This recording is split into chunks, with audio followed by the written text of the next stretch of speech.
have. It's a huge question to Mark. When we finally decide that there's too much CO2 in the atmosphere, what can we do? Okay. Well, I'm going to take this as a non-technical question because we really have most of the technologies. As I've mentioned before, I believe we could run the whole electricity system on renewable technologies that are commercially available now, scaled up. Most heating and cooling can also be done electrically or with direct solar heating, and most transport. And the only gaps, really, the only problems that we can't easily electrify are air travel, which can at least be reduced if we had a high-speed rail system between the major cities on the East Coast, and long-distance rural transport where the distances may be too great for electric vehicles. So we got most of the technologies, and the problem really is, well, if our governments of the world actually decide, most of them, that they want to do something, what can they do quickly to get these technologies in place?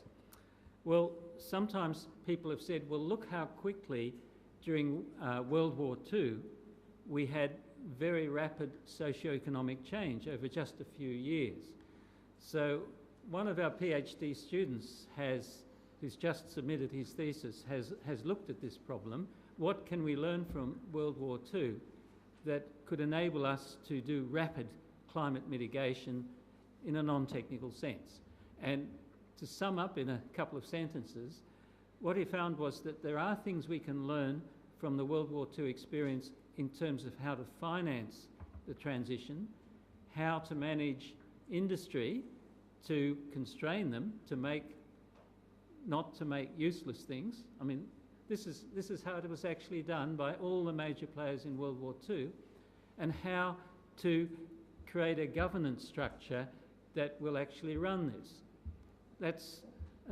But then the other side is that there are some major problems here, because fighting a war is a lot easier than changing the whole energy and industrial system. So although we can learn some things, and also during a war, usually the people are united behind the government.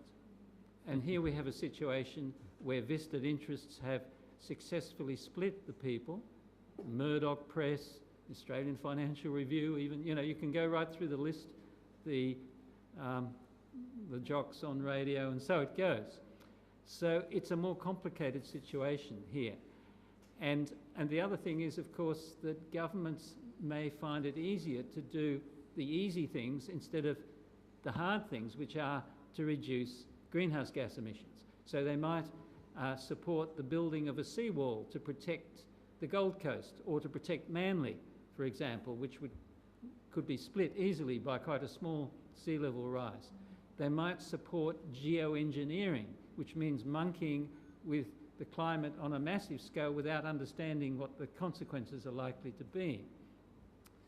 And so the conclusion of this research is really coming to the fact that you can't beat a strong climate action movement. If government is to do the right thing, stimulated perhaps by a disaster like a collapse of part of the West Antarctic ice shelf that suddenly divides Manly into three and floods Sydney Airport and Brisbane Airport at a high tide, which is quite possible, maybe then we'll get some action, but we'll only get the right action if we can strengthen the climate action movement, this movement, at the community level. And I think that's absolutely vital. Otherwise we'll end up with the wrong kind of actions and things will get even worse.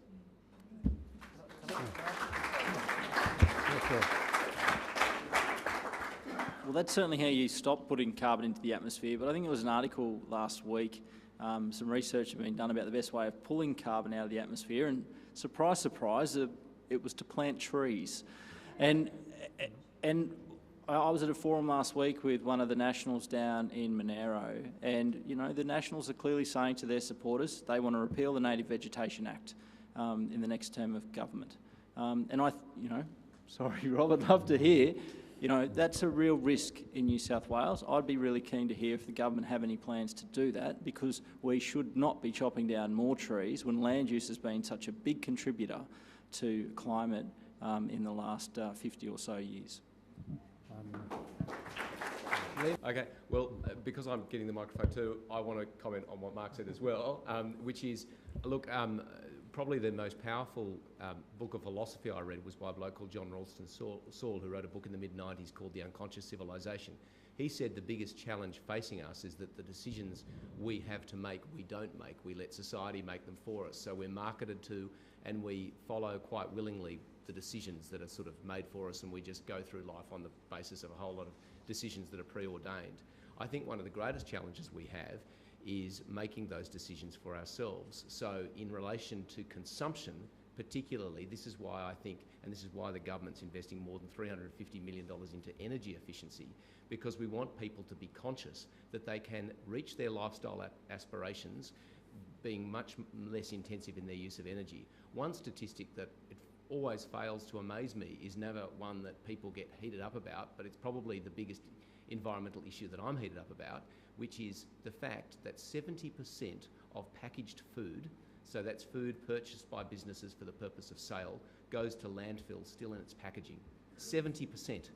Now this is food that is created in agriculture, that's powered by fertilisers created through gas processes, on bitumen roads that are made out of hydrocarbons, in trucks made out of diesel, powered by diesel, using pesticides made by petroleum, and huge water resources and huge land resources. And then when it's made, 70% of it goes to landfill, still in its packaging, where it forms a very potent source of methane.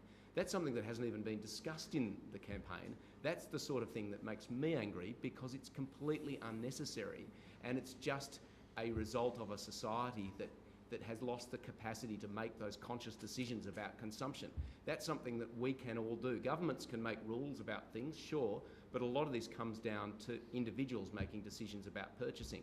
I remember I learned a lot of this sailing across the north of Australia, where I had probably the highest quality of life I've ever had in a little 32-foot yacht with a fridge that was that size for 2 weeks on end. So you don't need a lot of stuff to live very, very well. And that's a message that I think we need to communicate. But that's an aside. In relation to native vegetation, obviously we wouldn't countenance a return to uncontrolled, broad-scale land clearing. What we need to do, however, and this was the subject of an independent biodiversity review commissioned by the government into not just the Native Vegetation Act, but also the Threatened Species Conservation Act, relevant parts of the National Parks and Wildlife Act relating to flora and fauna, and also the Nature Conservation Act. These are 4 pieces of legislation created over 40 years. We saw a real opportunity to combine them better to get better biodiversity outcomes. Certainly that review has recommended that the land clearing regime should be consistent across all sectors of society. At the moment, there's a particular standard applying to farmers that doesn't apply to miners or to urban developers. We believe that there should be a common standard. We also believe strongly, and this is something that the review endorsed, and we've taken this on board and we'll respond to that in due course, but certainly is the review panel suggested very, very strongly that if the public want a public conservation benefit on private land, then by all means we should be willing to help farmers to do that conservation work by paying them stewardship payments for that work. And that's something that the government's considering, but that's certainly what the independent review said we should do. If we want conservation outcomes, we should be prepared to help pay for it. Thanks.